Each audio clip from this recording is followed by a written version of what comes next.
আৰক্ষীৰ সততাৰ ওপৰত অভিযোগৰ আঙুলি জনতাৰ। সঁচাকৈ একাংশ আৰক্ষী বিষয়াই ভয় ভাবুকি দেখুৱাই চলাইছে নেকি কোনটাৰাজ? এই অভিযোগ আমাৰ নহয়, এই অভিযোগ দক্ষিণ শালমৰাৰ সাধাৰণ জনতাৰ।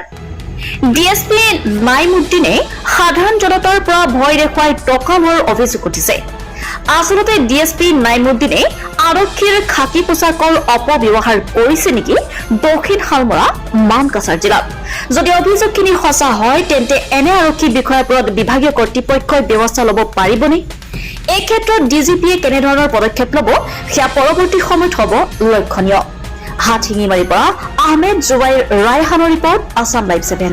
ডিএছপি নাইমুদ্দিন আমাৰ সাউথ চালমাৰ প্ৰফেশ্যনাল, তেখেতে মানে উদ্ভণ্ডালি আমাৰ সাউথ চালমাৰা মানকাছাৰ ডিষ্ট্ৰিক্টখনত আতংক সৃষ্টি কৰিছে।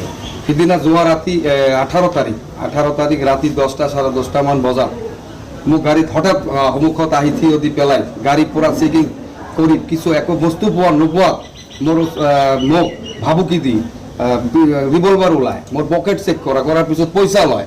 পইচা লোৱাৰ পিছত চিজাৰ লিষ্ট মই চোৱাত যে মোক চিজাৰ লিষ্ট দিয়ক, আপুনি কিহৰ ফাইন কাটিছে? কিন্তু তেখেতে কৈছে একো ফাইন চাইন নাই, কোনো চিজাৰ লিষ্ট নাই, কেলা ফুটাই দিম। তেখেতৰ পিষ্টল ৰিভলভাৰ ওলাইছে তেখেতৰ কাৰণে। সেইকাৰণে এই উদ্ভণ্ডালিৰ কাৰণে মই আইনগতভাৱে আমি CR কেছ এখন দাখিল কৰিছোঁ। সেই CR কেছৰ আজি মোক মাতিছিলে, অনাৰেবল জাজে মোৰ পৰা শুনিছে। শুনাৰ পিছত এতিয়া জাজে যি ব্যৱস্থা ল'ব লাগে আইনগতভাৱে তেখেতৰ এই ব্যৱস্থা ল'ব বুলি আশা কৰিছোঁ। আচলতে কিয় ঘটিল ঘটনাটো, কি হৈছিল আচলতে? তেখেতে নাজানো তেখেতে কি কৰিছে না কি কৰে নাকৰে, কিন্তু শুনা পাইছোঁ আগতো তেনেকুৱা কৰিছে, বহুত মানুহৰ লগত তেনেকুৱা বেয়া কৰিছে। বেয়া উদ্ভণ্ডালি মানে পুলিচগিৰি দেখুৱাই তেখেতে পুলিচৰ নামত ডকাইতি আৰম্ভ কৰিছে। মোৰ নিচিনা মানুহ, সাধাৰণ মানুহ মই এজন, মোৰ নিচিনা মানুহ এনেকুৱা কৰিছে আৰু বহুত তেনেকুৱা কৰিছে। কিন্তু আজি মই এইটো কাৰণে CR কেছ কৰিছোঁ। CR কেছত আজি মোক মাতিছিলে, মোৰ ষ্টেটমেণ্টখন ল'লে, লোৱাৰ পিছত এতিয়া অনাৰেবল জাজে যি ব্যৱস্থা ল'ব লাগে সেই ব্যৱস্থা ল'ব বুলি আশা কৰিছোঁ। আপোনাৰ পৰা কিমান টকা লৈছিলে? 14,500 টকা। কেনেকৈ ল'লে টকাটো? পকেটক চেক কৰিছে, পিষ্টলখন ওলাইছে, পকেট চেক কৰিছে। মোৰ লগত 3জন আৰু আছিলে, তেখেতেও কৈছিলে এইটো কি কৰে আপুনি ছাৰ, আমি বিয়াত গৈ যাব খুজিছোঁ, আপুনি এনেকৈ পইচা ল'লে বিয়াত যাব নোৱাৰিম। তেখেতে একো মানা নাই, তেখেতে পিষ্টল দেখুৱাই আৰু মানুহটো ভয়তে হাবুডুৰি খাই থাকে। তেখেতৰ এইবিলাক পুলিচৰ মানুহ এনেকুৱা কাম কৰিব নোৱাৰে, যিহেতু মুখ্যমন্ত্ৰী হেমন্ত বিশ্ব শৰ্মা ডাঙৰীয়া নিৰ্দেশ যে মানুহৰ লগত বেয়া ব্যৱহাৰ নকৰিব। কিন্তু তেখেত আমাৰ সাউথ চালমাৰা মানকাছাৰত আহি নাইমুদ্দিন ডিএছপি প্ৰফেশ্যনাল তেখেত উদ্ভণ্ডালি আৰম্ভ কৰিছে, আতংক সৃষ্টি কৰিছে। ইয়াৰ পূৰ্বে অভিযোগ আছে নেকি নাইমুদ্দিনৰ বিৰুদ্ধে? বহুত অভিযোগ আছিলে। ডিজিপি মহোদয়কো কোনোবাই অভিযোগ দিছিলে তেখেতৰ বিষয়ে। আমি নিজেও IGP ছাৰক হোৱাটছএপৰ যোগেদি মই এখন কমপ্লেইন দিছিলোঁ আৰু মই লাষ্টত উপায়বিহীন হৈ মই CR কেছ কৰিছোঁ। ঘটনাটো কোন ঠাইত হ'ল? ঘটনাটো আমাৰ খাৰুৱাবান্ধা যে পুৰণা বেংক আছিলে, গাঁৱলীয়া বেংক, তাৰ সন্মুখতে মেইন ৰোডতে হঠাৎ থিয় দিছিলে গাড়ীখন, মানে ভয়তে আতংক বুলি কোনবাই কেনেকৈ কি। পিছত চালোঁ ডিএছপি নাইমুদ্দিন তেখেতৰ বেচত লিখাও আছে, লগতে আৰু দুজনো আছিল, পুলিচ আছিল দুজন। তেখেতে যি বিহেভটো কৰিছে, যি বেয়া ভাষা ইউজ কৰিছে, মানে এইটো ভাষাটো কোৱাটো মুস্কিল হৈ গৈছে। আমি লৈ 4জন আছিলোঁ।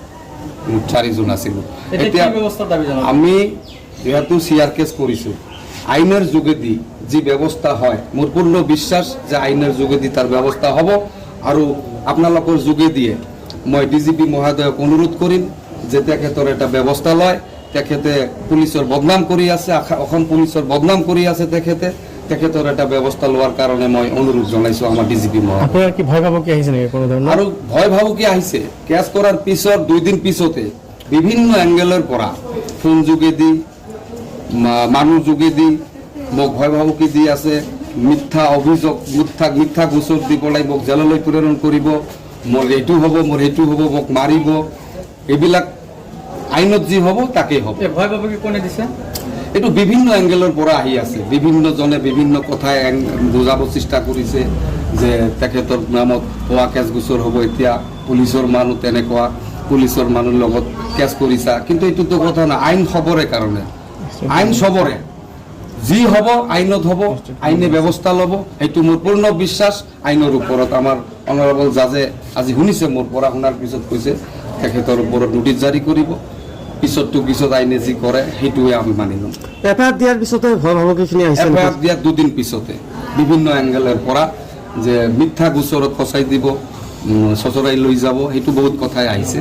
সেইবিলাক মই ধৰা নাই, যিহেতু চিআৰ কেছ কৰিছোঁ, আইন আছে, আইনত যি হ'ব আৰু।